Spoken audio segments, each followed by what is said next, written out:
الرحمن الرحیم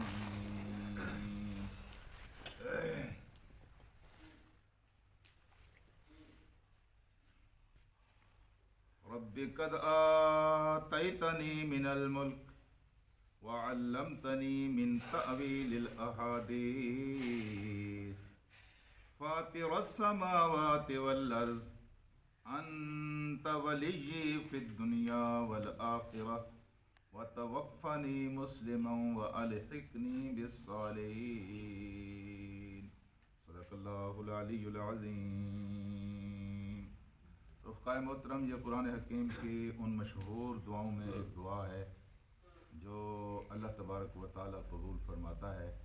کہا یہ گیا ہے کہ کوئی کام جو آپ کا رکا ہوا ہے، کسی مشکل میں آپ پھنسے ہوئے ہیں، کسی بیماری میں آپ مبتلا ہیں، کوئی ایسا مسئلہ ہے جو حل نہیں ہو رہا، فجر کی نماز کے بعد آپ یہ دعا پڑھیں، اللہ تبارک و تعالیٰ آپ کے اس مسئلے کو حل کر دے گا۔ یہ وہ پیر بہدف دعا ہے جو سیدنا یوسف علیہ السلام نے مانگی تھی۔ آپ نے اس سے پہلے بھی دعائیں مانگی تھیں، لیکن وہ دعائیں غم کی حالت میں تھیں، دکھ کی حالت میں تھیں، مصیبت کی حالت میں تھیں، اور مصیبت کی حالت میں تو ہر کوئی دعا مانگتا ہے، دکھ کی حالت میں تو ہر کوئی خدا کو یاد کرتا ہے۔ جب بت رنج دیتے ہیں تو خدا یاد آتا ہے، جب دیا رنج بتوں نے تو خدا یاد آتا ہے جی۔ لیکن خوشی کی حالت میں جب لوگ اللہ کو یاد کریں اور اس کے سامنے عاجزی کا اظہار کریں اور اس کے سامنے اپنی حاجات کو پیش کریں، تو پھر اللہ تبارک و تعالیٰ دکھ کے عالم میں مانگی ہوئی دعاؤں سے مختلف انداز میں اس دعا کو دیکھتا ہے۔ حضرت یوسف علیہ السلام نے پہلی دعا تو اس وقت کی تھی جب مغرب کے وقت آپ کو کنویں میں ڈالا گیا تھا۔ ابھی تھوڑا تھوڑا یعنی وہاں سویرا تھا، اجالا تھا، روشنی تھی، لیکن جوں جوں رات بڑھتی گئی کنویں کی تاریکی کے اندر تاریکی بھی بڑھتی گئی، اضافہ ہوتا چلا گیا، اور ساری رات سیدنا یوسف علیہ السلام نے جس طرح گزاری، چلو ہم اس کو بیان نہیں کر سکتے لیکن اس کا تصور تو کر سکتے ہیں کیا کیفیت ہوگی، اور اس وقت کیا آپ سوچتے رہے ہوں گے، اور کیا آپ اس وقت کس اذیت میں آپ مبتلا ہوں گے۔ حضور کریم صلی اللہ علیہ وآلہ وسلم نے بھی اس ایسے مواقع پر اللہ تبارک و تعالیٰ کو یاد کیا ہے جب کوئی مشکل آئی ہے، لیکن سیدنا یوسف علیہ السلام نے صبح کے وقت، یہ جب پاؤ پھوٹتی ہے، تھوڑا تھوڑا روشنی ہوتی ہے، تھوڑا تھوڑا اجالا ہوتا ہے، اس وقت پھر سید یوسف علیہ السلام نے دعا مانگی، اور یہ تہجد کا وقت تھا، ٹھیک ہے۔ اس وقت کی دعا کا اثر یہ ہوا ہے کہ آپ کسی غم میں مبتلا ہوں، آپ کسی درد میں مبتلا ہوں، آپ کسی مشکل میں مبتلا ہوں، رات کو آپ کو نیند نہ آتی ہو، آپ کو کھانا اچھا نہ لگتا ہو، لیکن آپ تجربہ کر کے دیکھیے جب سحری کا وقت ہوگا تو آپ کی تکلیف میں، آپ کی اس مصیبت میں کچھ نہ کچھ کمی واقع ہو جائے گی۔ کہتے یہ ہیں کہ یہ سیدنا یوسف علیہ السلام کی دعا کا اثر تھا کہ آپ نے چونکہ اس وقت دعا مانگی تھی، اس وقت آپ کی اس دعا کی وجہ سے اللہ نے یہ برکت رکھ دی ہے کہ تہجد کا وقت جو ہے، یہ مصیبت جو آتی ہے، اب بھی ان مصیبتوں کی وجہ سے یہ وقت وہ ہوتا ہے جب مصیبت نسبتاً کم ہو جاتی ہے۔ حضرت یوسف علیہ السلام نے اس وقت بھی دعا مانگی، اور پھر اس وقت بھی آپ نے دعا مانگی جب آپ کو اللہ تبارک و تعالیٰ کی طرف سے ایک آزمائش سے دوچار کیا گیا، اور پھر آپ نے اللہ سے کہا کہ اللہ، یہ خواتین جس گناہ کی طرف مجھے بلا رہی ہیں، اس سے تو مجھے جیل اچھی ہے، مجھے جیل بھیج۔ اللہ تبارک و تعالیٰ نے وہاں کو بھیج دیا، لیکن یہ دعا تو اس وقت کی دعا ہے جب اللہ پاک نے ان کو وہ کچھ عطا کیا جس کا تصور بھی نہیں کیا جا سکتا۔ قاری عبد الرحمن کے بارے میں یا محسن کے بارے میں کوئی یہ کہے کہ یہ امریکہ کا صدر بن جائے، چین کا صدر بن جائے، روس کا صدر بن جائے، کوئی مانے گا؟ کوئی تصور کرے گا؟ بالکل اسی طرح کا تھا، بلکہ اس سے بھی ان کی حالت تو پتلی تھی، وہ تو جیل میں پڑے ہوئے تھے جی، اجنبی ملک میں پڑے ہوئے تھے۔ دیکھیے وہاں سے اللہ تبارک و تعالی نے اٹھا کر ان کو دنیا کی سب سے بڑی مملکت کا ایک سربراہ بنا دیا۔ اتنی بڑی عزت اور اتنی بڑی کامیابی جس کا کوئی تصور بھی نہیں کر سکتا۔ اور اس وقت جو یہ دعا مانگنے حال یہ ہے کہ اہل دربار سجدے میں جھکے ہوئے ہیں، آپ کے اپنے بھائی جو ہے وہ سجدے کے اندر پڑے ہوئے ہیں، ایک طرف آپ کا باپ بیٹھا ہے، دوسری طرف آپ کی ماں بیٹھی ہے۔ اس موقع پر سیدنا یوسف علیہ السلام نے جو بات کہی ہے وہ ایک سچے مرد مومن کی خوبصورت سیرت کا ایک خوبصورت ترین نمونہ ہے۔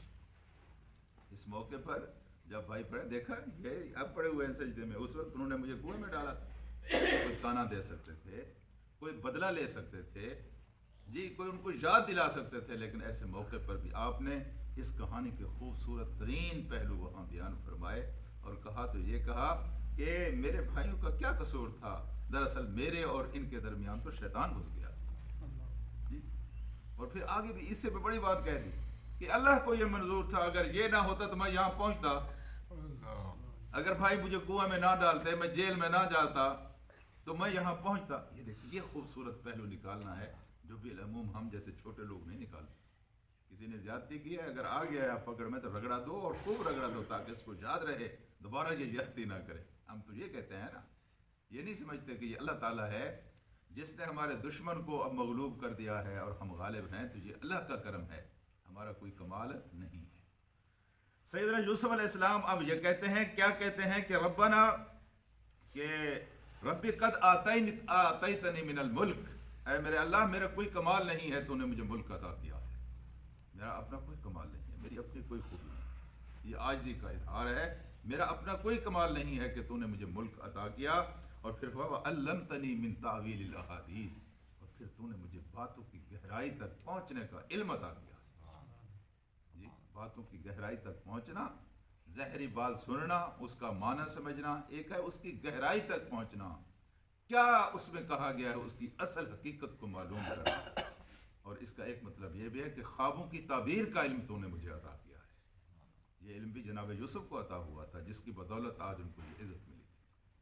دو نعمتوں کا ذکر کر دیا اور پھر کہا کہ فاطر السماوات والارض، اے اللہ تو ہے زمین و آسمان کو پیدا کرنے والا، سب کچھ تیرے ہاتھ میں، میرا کوئی کمال نہیں ہے، کسی کا کوئی کمال نہیں ہوتا، فیصلے تیرے ہوتے ہیں جو زمین کے اوپر نافذ ہوتے ہیں، دوستوں کے اوپر بھی اور دشمنوں کے اوپر بھی نافذ ہوتے ہیں جی۔ فاطر کہتے ہیں پیدا کرنے والے کو، کسی چیز کے نئے سرے سے بنانا، یعنی اس سے پہلے وہ چیز نہ بنی ہوئی ہو، جب کسی چیز کو اس طرح بنایا جائے کہ اس طرح پہلے اس کی کوئی مثال نہ ہو، اس کو فاطر کہتے ہیں۔ حضرت عبداللہ ابن عباس رضی اللہ تعالی عنہما کہتے ہیں کہ میں جب قرآن پڑھتے ہوئے یہاں پہنچا تو مجھے فاطر کا معنی بھول گیا، اور میں بڑا یعنی سوچتا رہا کہ کیا اس کا معنی ہوگا، کہ یکایک اللہ تبارک و تعالی نے میرے پاس دو آدمی بھیجے جن کے مابین کوئی نزاع ہو گئی تھی، کوئی جھگڑا ہو گیا تھا، اور جھگڑا ایک کنویں کے اوپر ان کا ہوا تھا، اور انہوں نے کہا عبداللہ ابن عباس ہم آپ کے پاس آئے ہیں، آپ ہمارا فیصلہ کر دیں۔